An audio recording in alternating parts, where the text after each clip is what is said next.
Hello दोस्तों, उम्मीद है आप सभी बहुत ही अच्छे होंगे और आप सभी की तैयारी भी बहुत ही अच्छे तरीके से चल रही होगी। तो फ्रेंड्स, आज के इस वीडियो में हम लोग यूजीसी नेट फर्स्ट पेपर में एग्जाम 2023 और करंट टाइम में जो आपका एग्जाम होने वाला है उसके भी पॉइंट ऑफ व्यू से 500 क्वेश्चन की जो हमारी सीरीज चल रही थी उसका ये पार्ट 13 है। तो यहाँ पर भी हम कुछ महत्वपूर्ण प्रश्नों को करेंगे जो कि आपके एग्जाम के पॉइंट ऑफ व्यू से काफ़ी ज़्यादा इंपॉर्टेंट है। तो सारे क्वेश्चन को आपको क्या करना है, प्रैक्टिस सेट की तरह अटेम्प्ट करना है। खुद से पहले सॉल्व करिए, उसके बाद से मैं आंसर भी बताऊंगा। आंसर से जुड़े जो महत्वपूर्ण बिंदु या डिटेल्स होते हैं उसको भी बताने का प्रयास करूंगा, लेकिन फर्स्ट अटेम्प्ट यानी कि फर्स्ट जो प्रयास है वो आपका होना चाहिए आंसर बताने का। उसके बाद से आंसर तो आपको मिलता चला जाएगा। और जैसा कि मुझे कमेंट आ रहा था कि सर डीआई के भी क्वेश्चन को कराएं, तो डीआई के क्वेश्चन भी टाइप हो चुके हैं और मैथमेटिकल एप्टीट्यूड के भी क्वेश्चन टाइप हो चुके हैं। तो अब उनसे भी क्वेश्चन आपको मिलेंगे। ऐसा नहीं है कि कोई यूनिट में छोड़ रहा हूं, सभी यूनिट से आपको जो महत्वपूर्ण क्वेश्चन है वो मैं करा रहा हूं। और ये भी मैं आपको बताने का प्रयास कर रहा हूं कि कैसे आप पेपर 1 में अच्छे से स्कोर कर पाएं। इसके लिए मैंने आपको बता भी रखा है कि 2020 या 22 के बीच में जितने भी मल्टीपल शिफ्ट में आपके एग्जाम हुए वहां से आपको डीआई के, रीडिंग कॉम्प्रिहेंशन के, मैथमेटिकल एप्टीट्यूड के सारे क्वेश्चन बन जाएंगे। बस थोड़ा सा शब्दों में हेर फेर करके आपसे वैसे ही क्वेश्चन पूछे जाएंगे, लेकिन अगर आप सॉल्व करते हो तो आपका कॉन्सेप्ट और जो प्रश्न का पूछने का तरीका है वो पैटर्न भी समझ में आ जाएगा और क्वेश्चन को आप इजीली सॉल्व कर पाओगे। तो उम्मीद है कि आप मेरी बातों को समझ पा रहे हैं। तो वीडियो को स्टार्टिंग से लेकर एंड तक देखिएगा, सारा क्वेश्चन अटेम्प्ट करिएगा। चलिए वीडियो को स्टार्ट करते हैं। अब देखिए स्क्रीन पे सबसे पहला क्वेश्चन आपको दिखाई दे रहा होगा और ये क्वेश्चन आपका पीडी वाले यूनिट से लिया गया है, यहाँ पर पीपल डेवलपमेंट एंड एनवायरनमेंट वाले यूनिट से। और इस क्वेश्चन से जुड़े मैं इंपॉर्टेंट बिंदु भी आपको बताऊंगा। और यहाँ पर मैंने एक इमेज लगा रखी, यही हालत आपकी हो जाती है जब एग्जाम टाइम आ जाता है। तो इसलिए मैं कहता हूँ कि पहले से ही आपको प्रिपेयर रहना चाहिए। आपकी तैयारी लगभग 90% से ऊपर हो जानी चाहिए और जब एग्जाम करीब आए तो उस टाइम आपको रिवीजन ज़्यादा से ज़्यादा करना चाहिए। नहीं तो आप फिर ऐसी किताब लेके पढ़ोगे और उसमें जो भी कंटेंट दिया होगा वो आपके माइंड में बैठता नहीं है, फिर आप जो है फ्रस्ट्रेट हो जाते हो, फिर छोड़ दोगे, फिर कुछ और करोगे। तो इस तरीके से आपका एग्जाम क्लियर नहीं होगा। तो आपको बड़ा धैर्य और शांति के साथ चीज़ों को करना है, उसके बाद से ही आप सभी प्रश्नों को अच्छे से अटेम्प्ट कर पाएंगे। अब देखिए इस क्वेश्चन में क्या पूछा जा रहा है 211 से, क्योंकि लास्ट वीडियो में हमने 210 तक क्वेश्चन को कवर कर लिया था। इसमें पूछा जा रहा है कि भारत में अधिकांश ऊर्जा का स्रोत है, ये आपको इन चारों विकल्पों में से बताना है। मतलब यहाँ पर क्वेश्चन में आपसे यह पूछा जा रहा है कि भारत के अंदर जो बिजली बनाई जाती है उसमें अधिकांशतः बिजली किस माध्यम से बनाई जाती है, ये आपको बताना है। तो भारत में कई तरीके से बिजली बनाई जाती है, चाहे हाइड्रो पावर हो, थर्मल पावर हो, न्यूक्लियर पावर हो। तो सबसे ज्यादा किससे बनाई जाती है ये आपको बताना है। पहला दिया गया है आपका पनबिजली संयंत्र, बी दिया गया है आपका परमाणु विद्युत संयंत्र, सी दिया गया है आपका ताप विद्युत संयंत्र और डी है आपका सौर विद्युत संयंत्र। तो इस क्वेश्चन का राइट आंसर क्या है ये आपको कमेंट बॉक्स में लिखकर बताना है।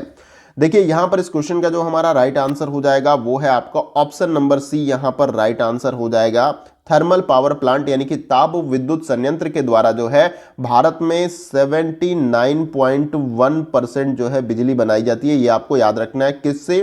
थर्मल पावर प्लांट से। फिर उसके बाद से इसके बाद से जो है आपका हाइड्रो पावर से जो है बनाया जाता है, एच से मैं इंडिकेट कर दे रहा हूं। हाइड्रो पावर से जो है आपका 11.6% आपका बिजली बनाया जाता है यहाँ पर।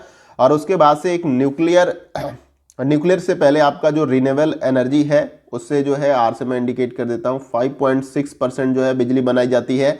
और उसके बाद से न्यूक्लियर से जो है आपका 3.2% बिजली बनाई जाती है और कुछ बिजली जो है बाहर से इंपोर्ट भी की जाती है, वो आपका 0.5% में आता है। तो उम्मीद करता हूं आपको ये भी क्लियर हो गया होगा। कम पूछे तो भी आप बता सकते हो, ज़्यादा पूछे तो भी बता सकते हो आप। और अलग अलग करके आपसे पूछे हाइड्रो पावर से कितना बनाया जाता है, तो हाइड्रो पावर से 11.6%, थर्मल पावर से 79.1%, रिन्यूएबल एनर्जी यानी कि जो नवीन ऊर्जा के सोर्स हैं जिससे पोल्यूशन कम होता है, जिसमें आपका विंड टरबाइन जो चलती है आपका, फिर उसके बाद से आपका पवन ऊर्जा है, विंड टरबाइन पवन ऊर्जा ही बनाती है। और उसके बाद से आपका जो है सौर ऊर्जा है, ये सब रिन्यूएबल एनर्जी के सोर्स है। और न्यूक्लियर से 3.7% आपका बिजली यहाँ पर बनाया जाता है। उम्मीद है कि आपको क्वेश्चन भी क्लियर हुआ होगा, आपने पहले आंसर दिया होगा, उसके बाद से आपने आंसर चेक किया होगा और ये जो मैंने इंपॉर्टेंट पॉइंट्स बताए वो भी आपको क्लियर हो गए होंगे। आइए अगला क्वेश्चन देखते हैं। अगला क्वेश्चन हमारा है क्वेश्चन नंबर 212 और ये क्वेश्चन आपका लॉजिकल रीजनिंग से है। उसमें जो आपका टॉपिक है भारतीय तर्कशास्त्र, उससे ये क्वेश्चन लिया गया है।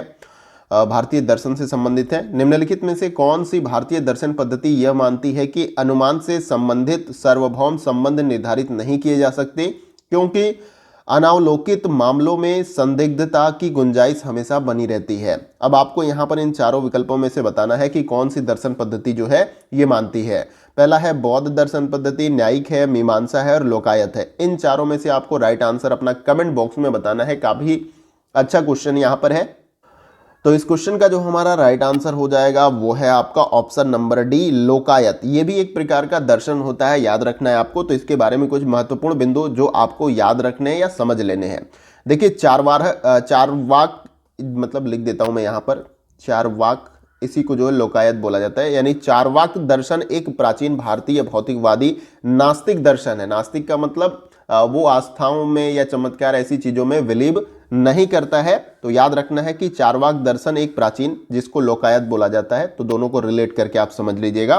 भारतीय भौतिकवादी नास्तिक दर्शन है और यह मात्रा प्रत्यक्ष प्रमाण को मानता है। यानी कि मात्रा जो चीज दिख रही है और जो प्रत्यक्ष साक्ष्य दिखता है उसमें ये यकीन रखते हैं, जो इस फिलोसफी को या दर्शन पद्धति को लोग मानते हैं। ठीक है, तो ये बात आपको याद रखना है।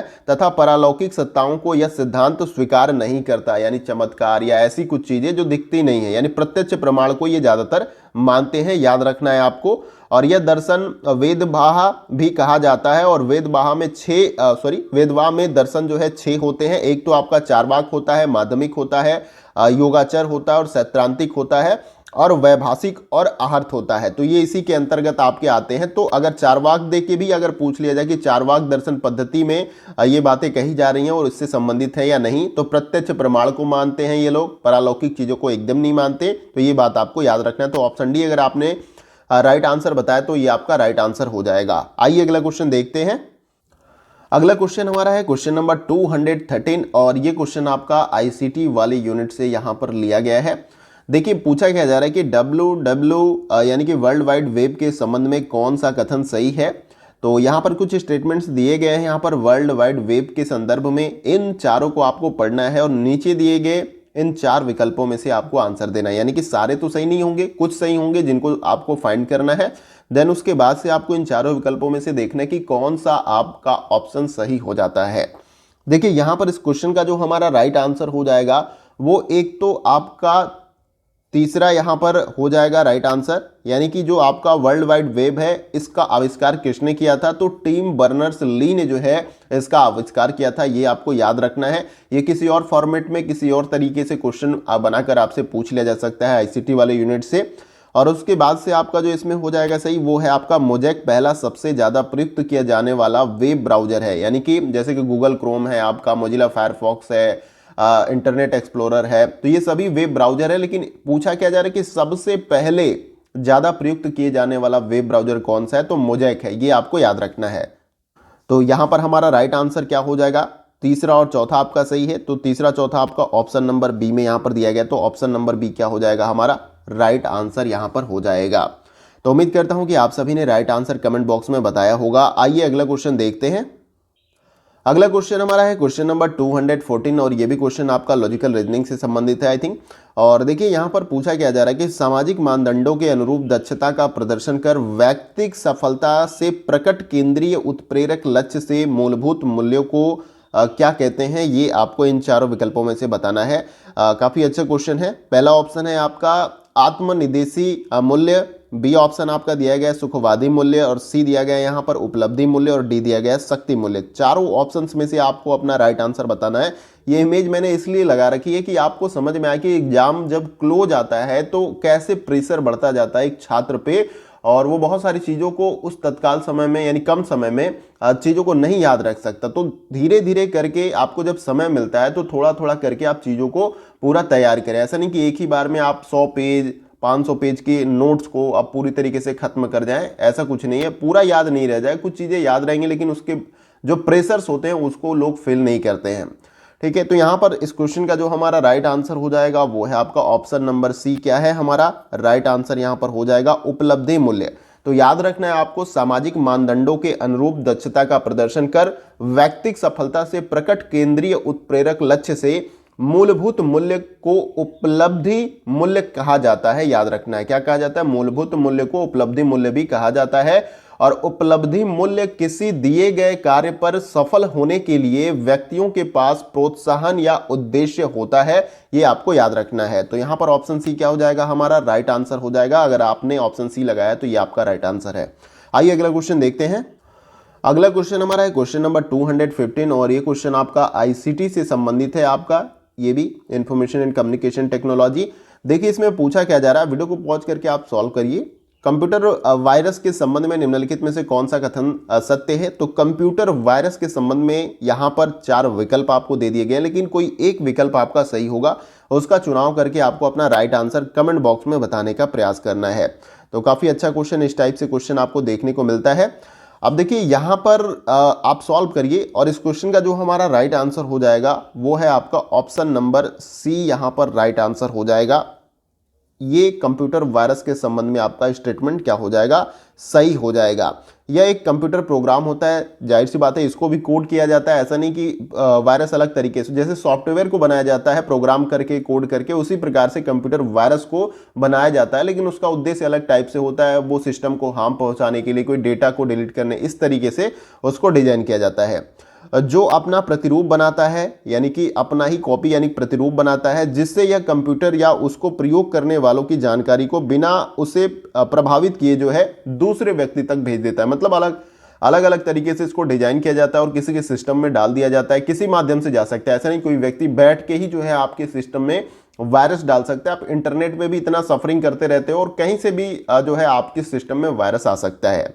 और जब वो वायरस आ जाएगा तो अपना ही प्रतिरूप बनाकर दूसरों को डेटा, यानी बिना आपको पता चले दूसरों को आपके जो निजी डेटा है वो भेज सकता है। तो ये आपको याद रखना है कि ऑप्शन सी क्या हो जाएगा? हमारा राइट आंसर हो जाएगा। तो अगर आपने ऑप्शन सी राइट आंसर बताया तो ये आपका सही आंसर होगा। आइए अगला क्वेश्चन देखते हैं। अगला क्वेश्चन हमारा है क्वेश्चन नंबर 216 और ये क्वेश्चन आपका आईसीटी या कम्युनिकेशन यूनिट से लिया गया है। और देखिए इसमें पूछा गया जा रहा है कि अभिव्यक्तियां अनेक विश्व एक संवाद एवं समाज आज और कल प्रसिद्ध मैकब्रॉड कमीशन किसके बारे में है? यानी कि जो प्रसिद्ध आपका मैकब्रॉड कमीशन है वो किसके बारे में है, उसके संदर्भ में यहाँ पर कुछ स्टेटमेंट्स दिए गए हैं जिनको देख लेना है आपको। और नीचे दिए गए इन 4 विकल्पों में से आपको अपना राइट आंसर कमेंट बॉक्स में बताने का प्रयास करना है। तो यहाँ पर इस क्वेश्चन का जो हमारा राइट आंसर हो जाएगा वो है आपका ऑप्शन नंबर ए, यहाँ पर राइट आंसर हो जाएगा। एक तो आपका पहला यहाँ पर हो जाएगा, फिर उसके बाद से आपका यहाँ पर चौथा हो जाएगा और उसके बाद से आपका यहाँ पर 5वां हो जाएगा। यानी विकासशील देशों की आवश्यकता, संतुलित सूचना प्रवाह और अंतरराष्ट्रीय अवबोध, ये तीनों जो है आपका मैकब्रॉड कमीशन के संदर्भ में ये आपके जो स्टेटमेंट्स दिए गए हैं वो सही हो जाएंगे। देखिए आपको याद रखना है कि कई आवाजों या आवाजें और एक विश्व जिसे मैकब्रॉड रिपोर्ट के रूप में भी जाना जाता है। याद रखना है आपको, कई आवाजें एक विश्व जिसे मैकब्रॉड रिपोर्ट के रूप में जाना जाता है। 1980 में संयुक्त राष्ट्र शैक्षिक, वैज्ञानिक और सांस्कृतिक संगठन यूनेस्को के द्वारा लिखी गई थी, जो संचार समस्याओं के अध्ययन के लिए अपने अंतर्राष्ट्रीय आयोग को रिपोर्ट करती है। तो ये आपको याद रखना है मैकब्रॉड रिपोर्ट के बारे में या मैकब्रॉड कमीशन के बारे में। और एक पॉइंट और आपको इसमें याद रख लेना है कि इसका उद्देश्य क्या है इस कमीशन का। तो याद रखना है कि इसका उद्देश्य सांस्कृतिक वस्तुओं और राष्ट्रों के बीच शिक्षा के आदान प्रदान के माध्यम से दुनिया की गरीबी को समाप्त करना है। और मैकब्रॉड रिपोर्ट जो है मानव अधिकार कार्यकर्ता आइरिश नोबेल पुरस्कार विजेता सीन मैकब्रॉड के नाम पर रखा गया था, इसीलिए इसका नाम मैकब्रॉड कमीशन है। तो उम्मीद करता हूं कि आपको क्लियर हुआ होगा और आप सभी ने option A right answer comment box में बताया होगा। आइए अगला क्वेश्चन देखते हैं। अगला क्वेश्चन हमारा है क्वेश्चन नंबर 217 और ये क्वेश्चन आपका पीपल डेवलपमेंट एंड एनवायरनमेंट से लिया गया है और ये कोविड-19 से है। प्रीवियस ईयर का क्वेश्चन है जिसको मैंने यहाँ पर रखा है। कोविड-19 के लिए उत्तरदायी विषाणु यानी कि वायरस कौन सा है? वायरस जनित ये बीमारी है आपका, मतलब हवा में ये फैलता है, एक व्यक्ति से दूसरे व्यक्ति के पास ये जाता है। और यहाँ पर पूछा जा रहा है कि ये विषाणु कौन सा है। पहला है आपका SARS-CoV-2 है, बी है आपका TB-CoV-2 है, सी है आपका SARS-CoV-2 है और डी है आपका H2N2।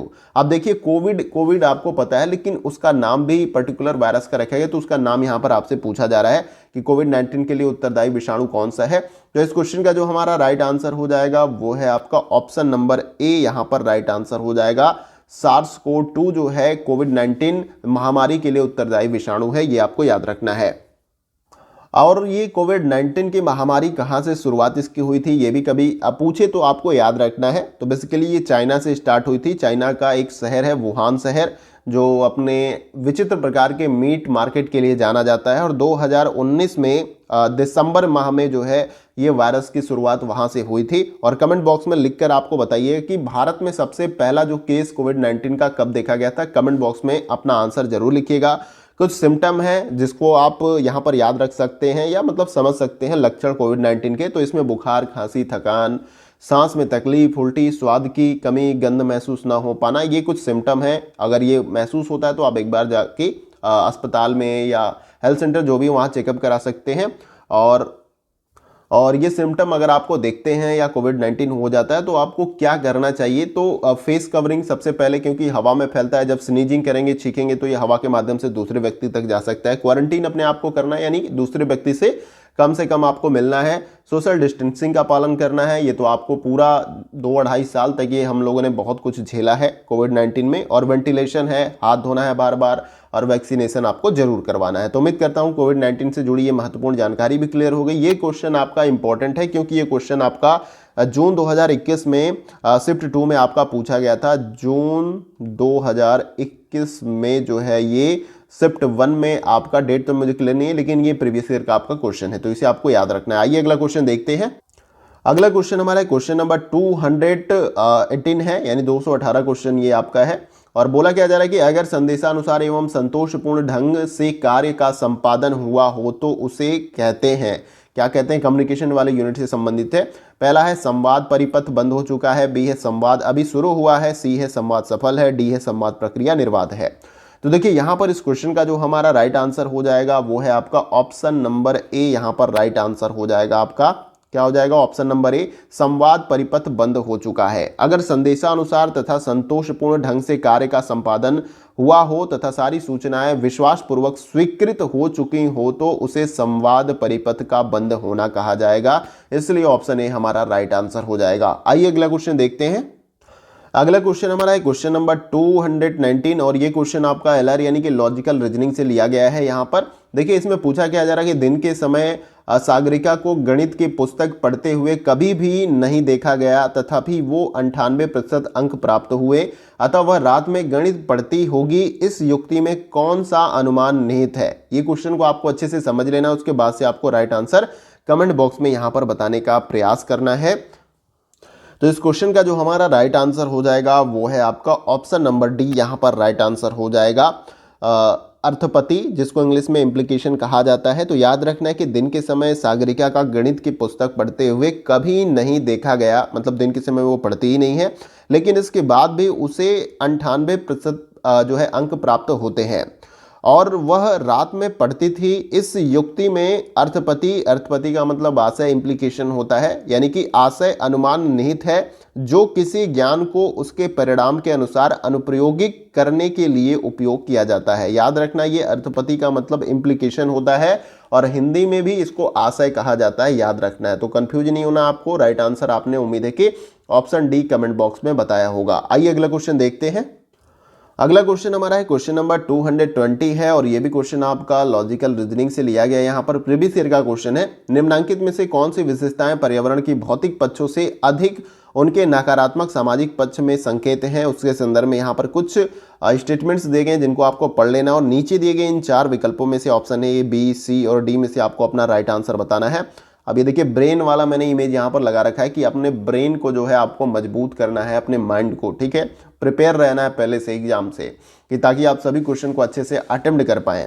अब इस क्वेश्चन का राइट आंसर आप सभी कमेंट बॉक्स में बताएं। देखिए यहाँ पर इस क्वेश्चन का जो हमारा राइट आंसर हो जाएगा वो है आपका ऑप्शन नंबर सी। क्या हो जाएगा यहाँ पर राइट आंसर हो जाएगा केवल दूसरा आपका और उसके बाद से चौथा आपका यहाँ पर सही हो जाएगा इस क्वेश्चन के संदर्भ में, यानी कि समूहों के संघर्ष और झड़पें और समूह व्यवहार में आक्रामकता और खतरे स्पष्ट होते हैं।